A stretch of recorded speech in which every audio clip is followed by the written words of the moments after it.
For the most part, the movies of the Marvel Cinematic Universe have been released in a pretty straightforward chronological order, with the exception of some like Captain America the First Avenger and Guardians of the Galaxy Volume 2, which were released way out of order, and some like Doctor Strange, whose placement in the timeline still remains a little more obscure. With Ant-Man and the Wasp serving as one of the two MCU movies spanning the gap between Avengers Infinity War and Avengers 4, many have wondered how the movie fits into the grander MCU storytelling.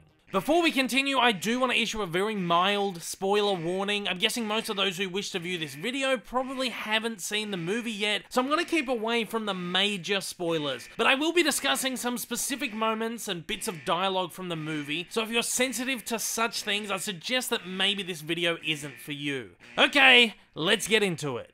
It had been previously announced that Ant-Man and the Wasp takes place sometime between the events of Captain America Civil War and Avengers Infinity War. But now that the movie has been released, we have a clearer idea of exactly where the movie fits in. Of course, at the end of Civil War, Scott Lang and a number of the Avengers were imprisoned on the Raft, a highly secure underwater prison, after violating the Sokovia Accords, thanks to their involvement in the movie's epic airport battle sequence. In Infinity War, it's revealed that Captain America broke out a number of the imprisoned Avengers, but both Lang and Clint Barton decided instead to stay and take a plea bargain with the government and go into voluntary house arrest. Early on in Ant-Man and the Wasp, we get a little more detailed information on the house arrest itself. Lang, and assumedly also Barton, was offered extradition to the USA under the grounds that he served 2 years house arrest with a further period of probation. It's also revealed that Hank Pym and daughter Janet Van Dyne were also in violation of the Sokovia Accords due to their connection with Lang and their work on the technology that made his involvement possible. These two, however, have not yet been caught by the FBI and are still on the lam. Ant-Man and the Wasp takes place across the span of 3 days, which just so happens to be Lang's final 3 days of house arrest. So from this, we can assume that the movie takes place at least 2 years after Civil War, with maybe a month or so to account for Lang's FBI investigation and extradition. Joe Russo, one of Infinity War's directors, stated around the release of the movie that Infinity War also occurs roughly 2 years after Civil War. Having now seen Ant-Man and the Wasp, it's not incredibly clear how far it is distanced from Infinity War. There's a possibility that the two movies are separated by a number of months, but it's also possible that, given Infinity War spans a little longer than just 3 days, they could be running somewhat concurrently. Again, we go back to the reference of Lang being on house arrest in Infinity War, with Natasha Romanoff informing Bruce Banner of his incarceration. There's no mention of him having completed his house arrest, but there's a possibility that maybe she's unaware of this. I do, however, find it hard to believe that the Avengers wouldn't be keeping some serious tabs on both him and Barton, whose house arrest, come to think of it, would also likely be up by this point, freeing him up to help the Avengers out in Avengers 4. Also, the sequence in Ant-Man and the Wasp where Lang wreaks havoc in San Francisco as Giant Man is a pretty big event, and it not only attracts FBI attention, but it makes for pretty big global news. We know that the Avengers are keeping track of the news as we see them watching it in Infinity War,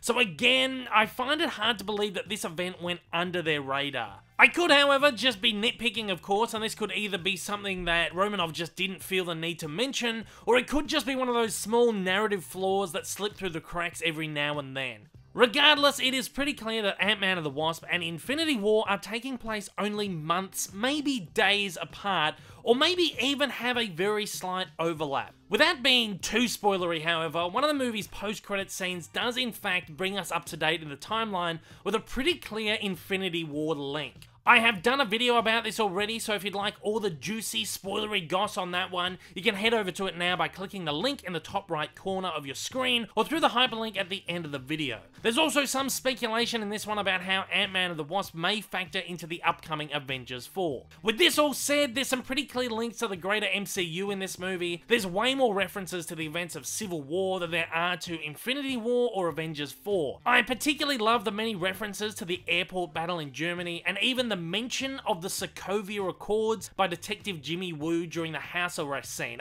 It's things like these that just make me geek out over the MCU. Woo even slyly asks Lang, "How did you do that car trick?" A reference to this awesome moment during the battle. Oh man, I thought it was a water truck. Lang spends a great portion of the movie gloating about how he's now an Avenger and friends with the Avengers, which is often met by ridicule from Van Dyne. You know, I'm an Avenger now. Yeah, so you've mentioned She even makes fun of him for referring to Captain America as Cap. If only Cap could see you now. Lang also discusses his exploits with Dr. Bill Foster during the movie. It's revealed that Foster used Pym particles to grow himself in the 1960s, going by the name Goliath. Lang and Goliath compare sizes, with Lang mentioning he grew up to 65 feet during the airport battle, and revealing that growing giant-sized is so tiring that he slept for 3 whole days following the battle. He, of course, once again becomes Giant Man a number of times during the movie, growing even taller than before at one point. Other than this, Ant-Man and the Wasp can be seen as its own contained fun adventure, but the links to other movies and timeline placement are always fun to explore. And it's great to finally get a good idea of exactly when this movie is happening in relation to the wider MCU, especially when it will have enormous ramifications on the upcoming movies itself. Again, more on that in my spoiler video linked after the jump. If this is the first of my videos you've seen, you've enjoyed it, you'd like to see more videos like this in the future, then please hit that big old subscribe button up on your screen right now. If you are feeling extra generous, then please don't forget to hit that like button down below. It does a great deal in getting my videos out there. Until next time though guys, thanks for watching and I hope you have a marvelous day. Excelsior!